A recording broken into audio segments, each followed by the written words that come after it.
Plot in Bhubaneswar जदि आप search कर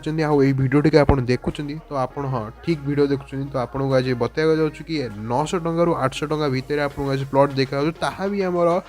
ओल्ड टाउन टू मात्र 10 किलोमीटर आम स्क्रीन देखा धौलटी मात्र 7 किलोमीटर रवि टकिज मात्र 10 किलोमीटर। तो यही प्लॉट आम केसी कॉलेज आगे गुड़िया पोखरी छकरे आवेलेबल अच्छी प्लॉट स्टार्टिंग रोड से भाई जो गाड़ी आसमर ये सीटा हूँ स्टार्टिंग रोडटा इलेक्ट्रिक पोल पड़ी एपटे भी देखो यहाँ गोटे इलेक्ट्रिक पोल सेपटे गोटे इलेक्ट्रिक पोल पड़ी यहाँ प्लॉट एरिया ये पाचेर ठू ये पाचेरी आपंकर 25 फुट रोड दौचु एपटे देखो पूरा टोटाल वाइड रोड एपटे आप टोटाल वाइड रोड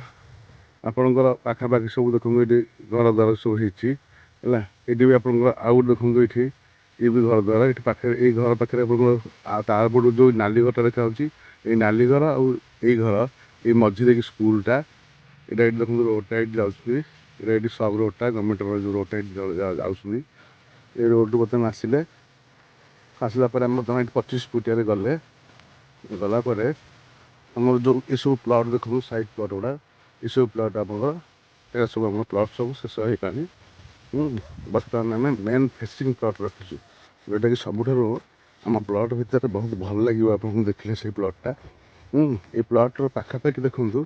आपंकर ये भी घर अच्छी देखूँ ये भी ये घर अच्छी देखूँ हाँ तापर आप सब प्लटिंग हो जाए यहाँ बर्तमान मटी पड़ी यहाँ सैड रोडटा यहाँ इलेक्ट्रिक पोलटा ये सैड रोड दे गले ये गोटे रोड पूरा देखूँ ये पूरा गोटे रोड है एपटे भी रोड टोटाल ये रोड ये कस्टमर भी आम नापी है यू आपंकर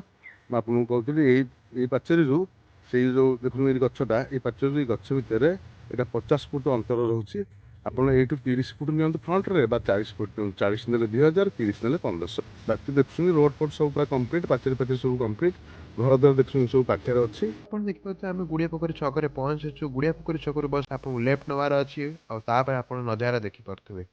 सबुठ इम्पोर्टाट चीज कह भूली जाइली जहाँकि आम गुड़िया पोखरी छक राधाराणी मंदिर या 200 कोटी टंकार आप जो भी प्लॉट ने ताठू मात्र 500 ରୁ 700 मीटर भितर आपको राधाराणी मंदिर हम आपड़ भी जानी आम साक्षी गोपाल मंदिर